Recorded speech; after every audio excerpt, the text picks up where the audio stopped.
जय भीम साथियों, मैं दीपशिखा इंद्रा। आप देख रहे हैं दलित टाइम्स की सीरीज मान्यवर माह का दूसरा भाग, जिसमें आज हम चर्चा करेंगे मान्यवर साहब के दूसरे सिद्धांत के बारे में।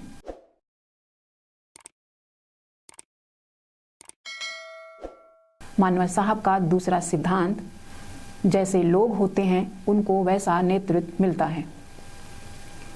मान्यवर साहब अपने बुक चमचा युग में लिखते हुए कहते हैं, हिंदुओं के नजरिए से संयुक्त निर्वाचन मंडल एक रिटर्न बैरो है, जिसमें हिंदुओं को एक अछूत के नामांकन का अधिकार मिलता है, जो नाम मात्र को अछूतों का प्रतिनिधि होता है, किंतु वास्तव में यह हिंदुओं का औजार होता है। आगे इसी कड़ी में इंदिरा साहब के शोध बुक मान्यवर कांशी राम साहब संगठन सिद्धांत एवं सूत्रों के अनुसार स्वतंत्र भारत में लोकतंत्र की स्थापना के साथ ही देश के हर तबके को लोकतंत्र में हिस्सेदारी का प्रावधान संविधान में शामिल कर लिया गया। पृथक निर्वाचन का अधिकार मनमोहन दास करमचंद गांधी द्वारा आमरण अनशन के करके छीन लिए जाने के बाद, मतलब कि पूना पैक्ट के परिणाम स्वरूप देश के अनुसूचित जाति व अनुसूचित जनजाति का उनकी संख्या के अनुपात में लोकसभा और विधानसभाओं में प्रतिनिधित्व सुनिश्चित किया गया। परंतु इसका दुष्परिणाम यह हुआ कि इन सुरक्षित सीटों पर चुने जाने वाले अनुसूचित जाति व अनुसूचित जनजाति के लोग अपने समाज की नुमाइंदगी करने की बजाय मनुवादी राजनीतिक दलों के लिए एक औजार बन गए। इस तरह से भारत में परतंत्र राजनीति का एक सिलसिला आरंभ हो गया। मान्यवर साहब इस परतंत्र राजनीति और चमचा युग के संदर्भ में कहते हैं, 24 सितंबर 1932 पूना समझौता दलित वर्गों पर थोप दिया गया। इसके साथ ही चमचा युग शुरू हो गया। बहुजन समाज के तमाम संगठन इस कदर बिक गए और बिक कर कैसे बहुजन समाज के स्वतंत्र आंदोलन की राह में रुकावट पैदा कर रहे हैं, इसका जिक्र करते हुए मान्यवर साहब 24 सितंबर 1982 को धिक्कार दिवस कार्यक्रम के दौरान पुणे में कहते हैं, मान्यवर साहब कहते हैं, मैं 2 दिनों से देख रहा हूं कि पुलिस हमारे समाज को तहस नहस करने की कोशिश कर रही है, परंतु जब वह असफल रहे तो उन्होंने पैंथर भेजे। मैं सब पैंथरों को अच्छी तरह से जानता हूं। मैं उनके उदय और गिरावट का साक्षी हूं। जब भी वो भूखे थे तब मैंने उन्हें खाना खिलाया, जब उनको आवश्यकता थी मैंने उनकी मदद की, लेकिन वह सब भूल गए। इसके साथ ही चमचे बने पैंथरों को चेतावनी देते हुए मान्यवर साहब कहते हैं, जाने अनजाने आवश्यक रूप से हम आपके सामने नहीं आना चाहते, परंतु यदि हमें परेशान किया गया तो हम उन्हें कहीं का नहीं छोड़ेंगे। यह पैंथर्स देखते देखते कैसे बहुजन समाज के चमचे बन गए, इसका जिक्र करते हुए साहब कहते हैं, कैसे यह पैंथर SM जोशी और सांभाजी के हाथों के चमचे बने हुए हैं। इस तरह से आरंभ में RPI के नेताओं की बम सेठ द्वारा मदद की गई और जब उन्होंने चमचागिरी शुरू कर दी तो उनका साथ छोड़ दिया गया। जैसे लोग होते हैं उन्हें वैसा ही नेता मिल जाता है। उपरोक्त कहावत पर ठीक है ये तो देखें तो हमारे समाज को बिकने वाले नेता ही मिले, वह इसलिए कि हमारे समाज के लोग बिकने वाले हैं।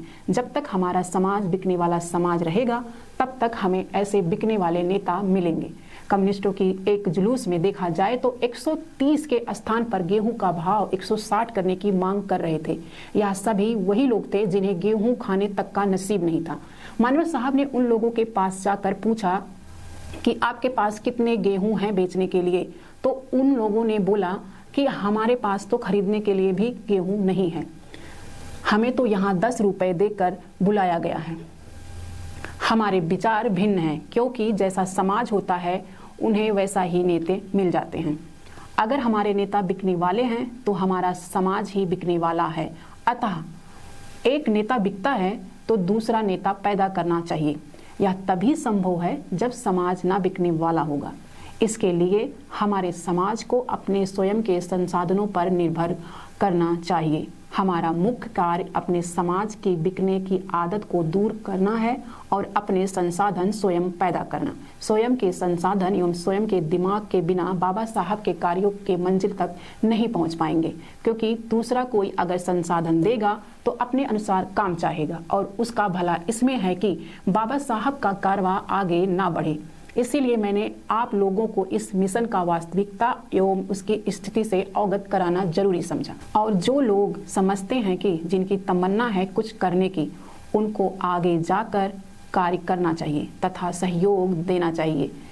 इसी में आगे 11 मार्च 1984 को आगरा में देशव्यापी सभा एवं स्वाभिमान की स्थापना के लिए संघर्ष के जन चेतना का आंदोलन, जो कि 6 दिसंबर 1983 से कन्याकुमारी से आरंभ हुआ था।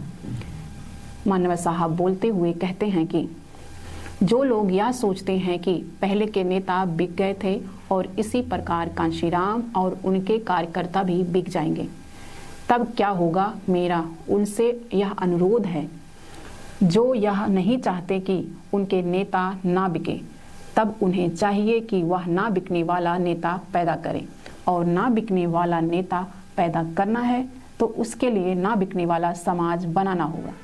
यह जिम्मेदारी पूरे समाज की है और हम सबकी पूरी जिम्मेदारी है कि हम संकल्प को पूरा करें। हम समाज के लोग यह निश्चित कर लें कि हमें किसी भी हालत में नहीं बिकना है, चाहे कुछ भी हो। हमें अपने आप पर भरोसा होना चाहिए, तब बात बनेगी। हम इस निश्चय के बल पर काम करते हैं और हम ऐसा वातावरण पैदा कर देंगे कि 1 साल के अंदर कोई भी हमारी इच्छा के बिना अपनी सरकार नहीं चला सकता।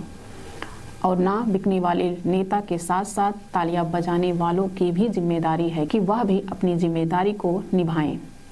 बहुजन समाज को अपने अंदर ना बिकने की आदत विकसित करने की प्रेरणा देते हुए 15 नवंबर 1990 को बेल्हौर कानपुर में आयोजित विशाल सभा को संबोधित करते हुए मानव साहब कहते हैं कि people get the leadership which they deserve, यानी जैसे लोग होते हैं वैसे ही उनको नेता भी मिल जाते हैं।